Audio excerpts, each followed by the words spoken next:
Hello everyone, welcome back. And I'm very excited to make this video because I'm gonna be talking about things that are different in Korea and in India.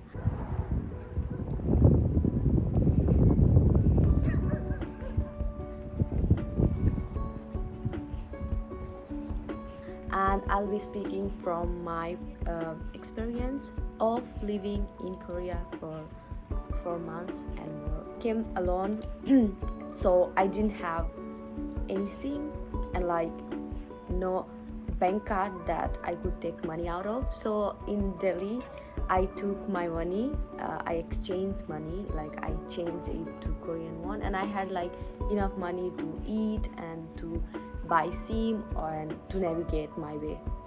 But the problem was that the language, first time when I arrived there, I didn't know that I had to kind of navigate and find buses and stuff like that. I of course knew that I needed to go, and taxis were too expensive because the airport location is kind of very far away from Seoul, so I needed to go to Seoul, and the airport is quite far. So taxis are very expensive, so the only public transportation that was available during that time was bus. And I really didn't know how the bus worked, the timing and the location that I had in my phone of my place that I was going to live. It was not very easy location. So I came out of the airport and I was like, okay, next what?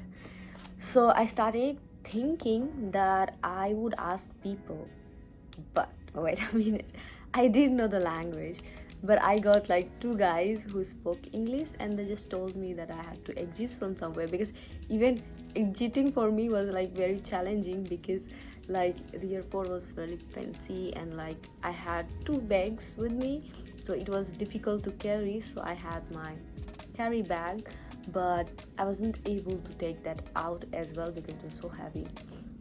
But I managed to come out, and I was waiting for the bus. But since I didn't have internet, I needed to ask people if I can get to this location. And I was trying to get a bus ticket, but only it accepts credit card, no cash, no visa. So that was again a problem because I couldn't take bus. So you understand, right, how serious it was. I was slowly navigating, and I was so scared because I was not getting where I wanted to go, and it was completely different environment for me. I knew nothing. I knew some of the people from the university, but of course they were working, so I couldn't take much help from them. I stood there for more than 30 or 45 minutes, and then I started thinking what next. Then I took at the end taxi, because I think that was most convenient. I connected myself through Wi-Fi, I guess, and then I messaged the house owner that I would be going there around 1 and 1:30 between, because I landed in the morning. And then I was able to get out of there and go to the taxi station, and I finally went, but it was very expensive. I don't want to say, but it was expensive. After that time, moving on, I stayed in Airbnb, and it was a good experience because people are nice, and I had a lot of sleep. I rested well because my university was starting after 2 weeks, so I was a week before I went there to prepare myself better and to know the culture and to know the street. And you would be you would be surprised to know that everything that I was seeing, I found fascinating, at the same time so different. And what was different for me, actually, different I think, was the way people live here in the street, and even the buildings. Everything was different. The food and the language is huge problem here, because very less people speak English. I mean, you will find rarely people speaking English. So if you get lost, you get lost. Get lost. So um, I I was able to navigate. I had my visa. So in Korea, like I have my visa card. So in Korea, you can buy stuff with visa. So that made everything easy. So I was like quite happy with that because I didn't have to struggle a lot in terms of taking out money and stuff like that. Moving on, the transportation. So the first time I came, I didn't know like which car to take or like how to use the public transportation because here it's everywhere. And actually in Korea the public transportation is quite cheap. It's not very expensive. It's like €1 every time you go. It's like go and come is €1. It's not that expensive, but also it's not that cheap. So take in mind. After I went there like to buy my transportation card, like actually I got to know about the transportation card from a friend of mine who told me he lives in Korea. He told me that first thing that I need to do is go get myself a SIM card. But I didn't have my residence card, so in many places I couldn't get it. So that was a big struggle because I needed data, I needed Wi-Fi to connect and talk and to navigate. But I didn't have for a week or so because I couldn't find a place that would rent me the SIM. But I went to the stationery shop. It's called See You. Literally, see you later, see you. So I went there and I bought the transportation card. It's like a cute card. I don't have it now so that I can show you, but it's a cute card. It's very cute. You buy it from the sea. It's not very expensive, and then you have to recharge it. And I did that. And every time I went down, I have to put the card to go anywhere. And you have to recharge in the machine. But there is a whole story also because and I wanted to travel, so I went down. Like I wanted to go Itaewon. It's like a famous place in Korea, in Seoul, for young people for party, and you get a lot of things there. So I went there to see how it is. In second or third day, because I met another of my friend in Seoul, so I went to see her, and you will be surprised to know that the metro station are so clean. Like there's like not even a garbage you will see, and you will see that like many people will be cleaning the metro and people will be silent. But also the other thing is that you will see a lot of people with screen. They always like watching their phone or like watching their iPad. So actually they don't kind of see anybody. They're just too much into screen, and it's kind of bad, I feel like. So I got to see that, and everything is written in Korean, so I don't know how to navigate. Google Maps does not work here because everything is different. Like even you have a map from Korea, it's called Kakao map. So like all the maps, all the social medias are different except from Instagram. People also use Instagram here.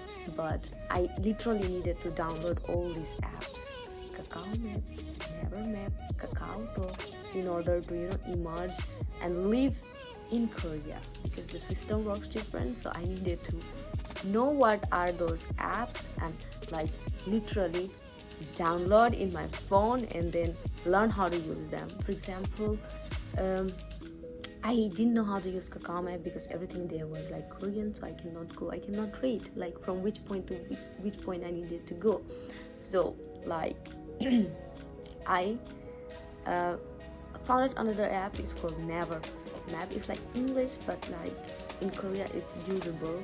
So I used that, and I got lost many times because the train and the metros, like which side, and I just didn't know.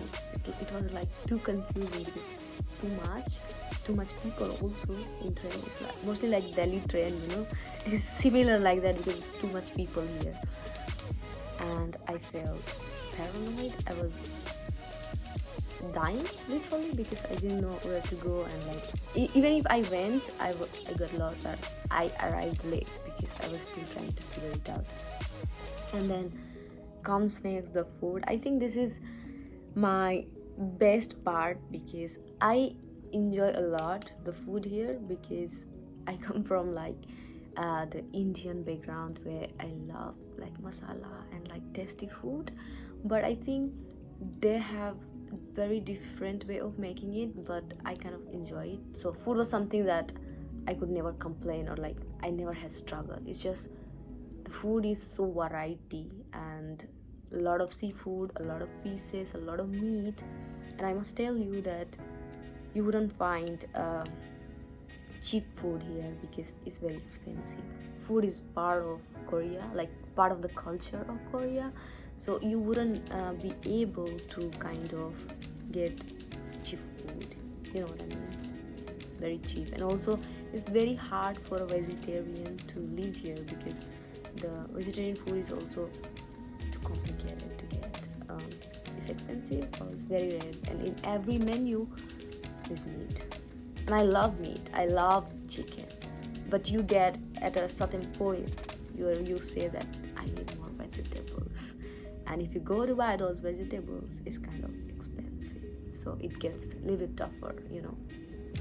So that's that. And I have tried so much food like Korean barbecue, the rice cake.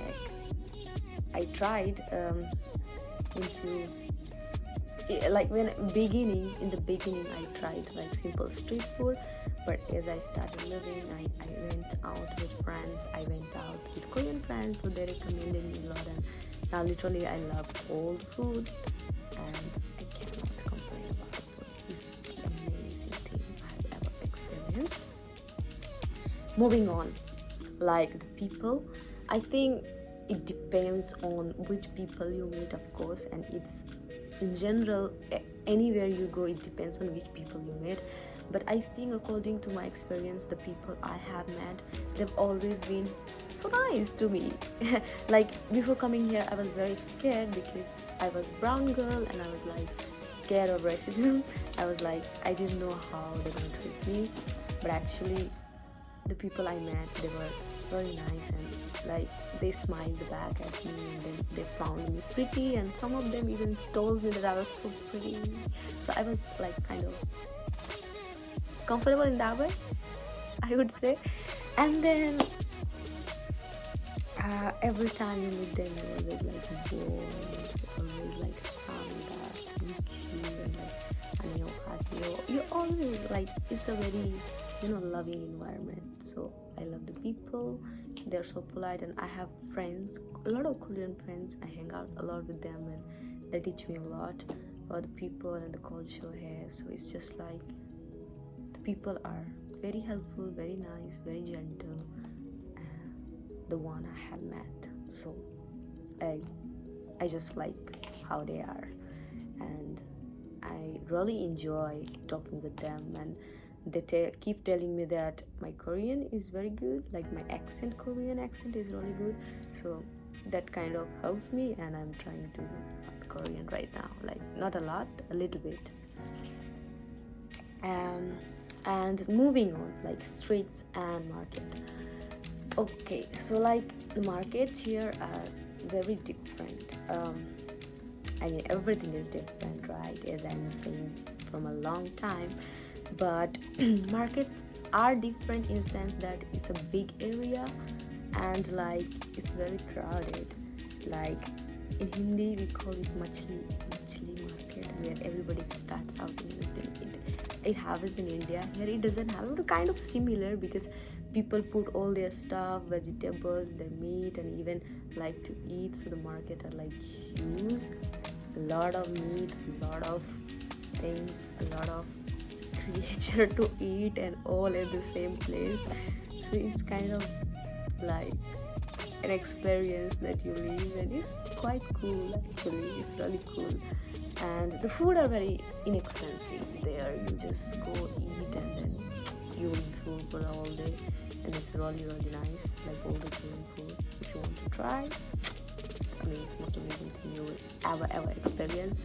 I've loved it all the time, but I've been insecure most of the time because I don't know what I'm eating and I don't want to try. And I have also experienced that I have eaten stuff that I didn't like, so I'm very careful with that. But the market is amazing because you get everything and cheap. That's the most important thing for me. So yeah, and moving on, I think the next thing that I would talk about Korea is the standard, like people, how they live. It's like as I told you before, so they're like very clean people. They love being clean and like people. But like Korean, like beauty standard is like too high because you need to be really skinny, really pretty, and it's quite high. So it's crazy to know. I've seen like women in the metro station doing their makeup, and it's so unusual because we've never seen someone doing that, and it's crazy. You see them everywhere with the makeup kit and doing it. I mean, which I don't mind, like if they like it, but it's still like different because I haven't seen that much someone that careful or like caring of themselves, you know. So it was something new to me, and yeah, I think these are some of the differences that I have experienced till now, like in terms of also culture and architecture. It's different because here most of the time it's like big buildings, and actually I can show you right now, but there are like big buildings, very high, and also it's mixture of traditional building as well, and people, the architecture is so pretty and like gives you so much information about the Hangul culture and like the history itself, and it's very thoughtful and very smartly done, I think. And streets are always narrow. Also in India it's very narrow, the buildings are like all together. So I think I have seen some of the similarities like that, but still it's very different.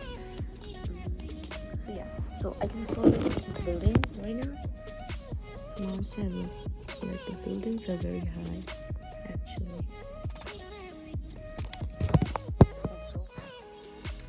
Yeah, so this is it. I think I thought quite a lot about my experience, and I have yet to experience because I've been living here more for I think 6 weeks. 6 months. So I have more things to experience, more things to figure it out, and more things to challenge and live it up and enjoy, most importantly, and love.